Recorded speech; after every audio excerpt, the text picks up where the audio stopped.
Medical Spa, home to a variety of non-invasive corrective laser treatments and facials. Besides filler, neurotoxin, laser hair, we offer PRP, tattoo removal, body contouring, vaginal rejuvenation, urinary incontinence, and men's sexual health. Become a better, brighter, happier you at Nirvana Medical Spa.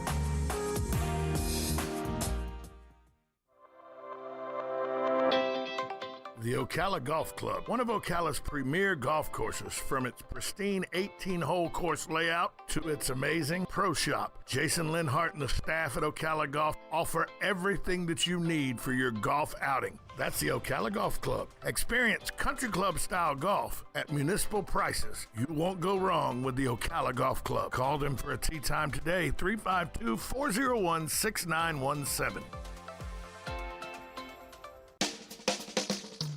Now you've done it. Have you lost your mind? He's back. And you're listening again. A legend in his own mind. Don't believe me? Just ask him. Here's Tom Schmitz live on WOCA. The Source. Welcome back to Ocala Talks on WOCA. We come from you. I'm Tom Schmitz coming to you from the Ocala International Airport where our offices are located.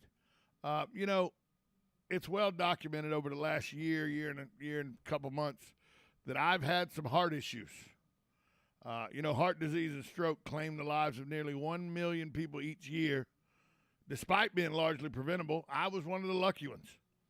The American Heart Association developed Life's Essential 8 to help people reach ideal cardiovascular health. Joining us on the phone lines now is President of the American Heart Association, Dr. Donald Lloyd-Jones, and we're going to talk about a new factor for measuring cardiovascular health in children and adults. Dr. Lloyd-Jones, good morning to you. Good morning, Tom. It's great to be with you, and I hope you're doing well. I've battled for the last year. I've battled atrial fibrillation. I went my first time to the hospital about a year ago with a heart rate of 230 beats per minute with blood pressure of 220/171. The doctor literally looked at me and goes, "I don't know how you aren't stroked out right now, but we're going to help you." And I'm a little overweight, but I'm relatively active. I play golf. At the time, I was playing golf 3 times a week. I move around regularly and everything. I was like, I played college football. I was shocked that I was in bad shape with my heart, because first off, I thought the only problem with hearts were blockage. I didn't know what afibrillation was or anything, so I was ignorant to heart health and what it is to be heart health. So these Life Essential 8s can help me. So what new factor is essential to cardiovascular health? I'm all ears. Well, listen, Tom, just to kind of talk briefly about that, you did the right thing. You listened to your body. You knew something was wrong, and you got yourself help. You went to the emergency room. Really, really important message. But now pivoting to kind of thinking about prevention, you're absolutely right. About back in 2010, the American Heart Association defined what constitutes optimal heart and brain health. And that had to do with things like your diet, your physical activity, your smoking status, your weight, and your cholesterol, your blood pressure, and your blood sugar. So those were the original, what we called Simple 7. But just this week, we've updated those core factors for heart and brain health to include sleep health as well. So we now call it Life's Essential 8, and we've added sleep as an important factor in that whole process. Well, that goes right in line with what my cardiovascular doctor said, is my sleep apnea, he believes, is the leading cause of what caused my atrial AFib. He believes that was me not sleeping properly caused my AFib. Yeah, sleep apnea is a very important risk factor for atrial fibrillation, but also for things like heart failure, and even for higher blood pressure. So, it really is about the quantity of sleep that we get and also about the quality of sleep. And sleep apnea really disrupts the quality and the depth of the sleep that we get. Are there other changes in how we measure heart and brain health? Yes, there are. So we not only added sleep, we also went back and looked at each of those original 7 metrics that I mentioned, and we actually made some changes. First of all, this score now applies all the way down to age 2, because we want to be able to assess and improve cardiovascular health as early in life as possible so that we launch our kids into lifelong optimal heart and brain health. But we've also updated how we assess diet, a healthy eating pattern in the current environment. We've added vaping and secondhand smoke exposure so that people can really assess their full kind of nicotine exposure and how it might be impacting their health. And we also give people more credit for the amount and the types of physical activity that they're doing every week. So me riding around in a golf cart instead of walking probably is not going to get any kudos. But walking's a great way to get exercise, no question about it. So, yeah, walking and carrying your bag or, even pulling your bag, that's really a good, amount of exercise. So if you can do that 3 times a week, you're going to meet the goals. How can people incorporate the new elements in their heart healthy routines? Well, I think what's really important is to understand that it's never too late to try to change any of these metrics, and even small changes can make a big difference. But just to focus on this new sleep metric, I think there are a few kind of life hacks that people can work on. The first is be active during the day. Be physically active so that you tire yourself out, and that'll help you get to sleep more easily at night. Try to have a routine so that you're getting in bed and you're getting up at the same time each day, whether it's a weekday or a weekend. And then get those devices away from your bedside table.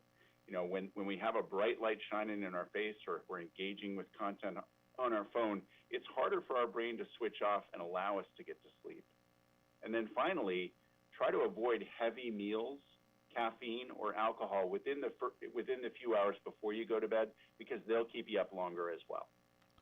The heavy meals are a big deal. If you eat a big heavy meal or people think, oh, well, I'll just have some dessert right afterwards, and they eat a big piece of pie or something. They don't realize that sugar and all can disrupt their sleep pattern and keep them up later. That's absolutely right. Yep. And again, caffeine and alcohol can do the same things as well. How much is alcohol a factor? Because a lot of people say, I eat right and I exercise and all. And I go, during football, I'll drink a 12-pack during a game, or I'll go out with my buddies on Friday and Saturday night, and maybe I get intoxicated, maybe I don't, but I'm not a heavy drinker. How much does alcohol impact? Well, it has a couple of effects. I would say that, it's basically empty calories, right? So it's going to be harder to maintain or lose weight if you're having alcohol regularly, right?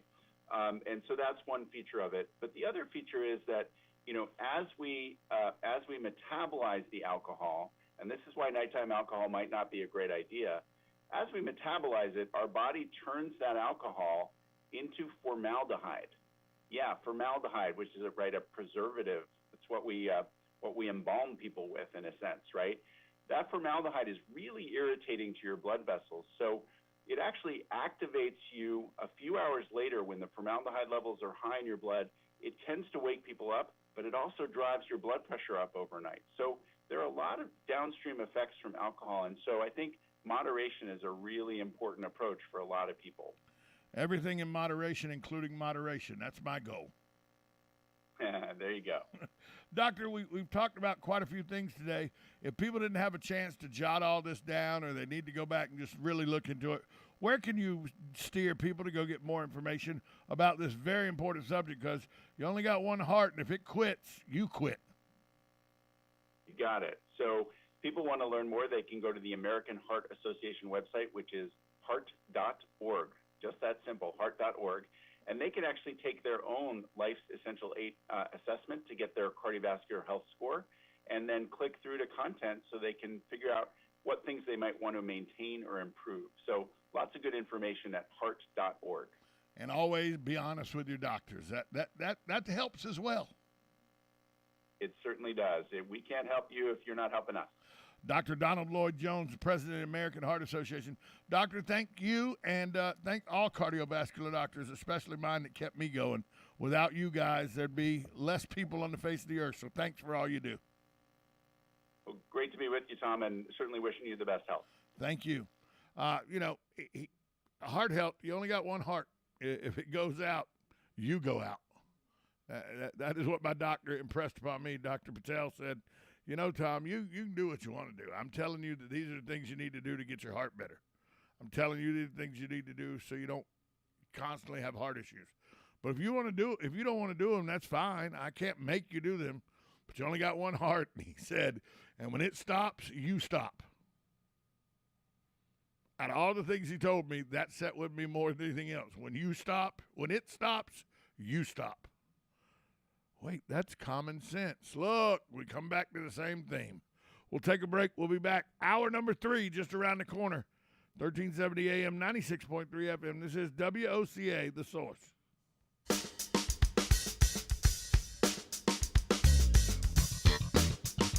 Broadcasting from the Ocala International Airport, this is WOCA AM, W242CA FM, Ocala, 1370 AM, 96.3 FM, The Source. USA Radio News with Lance Pry. Speaking at the NATO summit in Madrid, Spain last hour, President Biden said no matter how much it costs, the United States will continue to finance the Ukraine war effort. We are going to support Ukraine as long as it takes. Look at the impact that the war on Ukraine has had on Russia.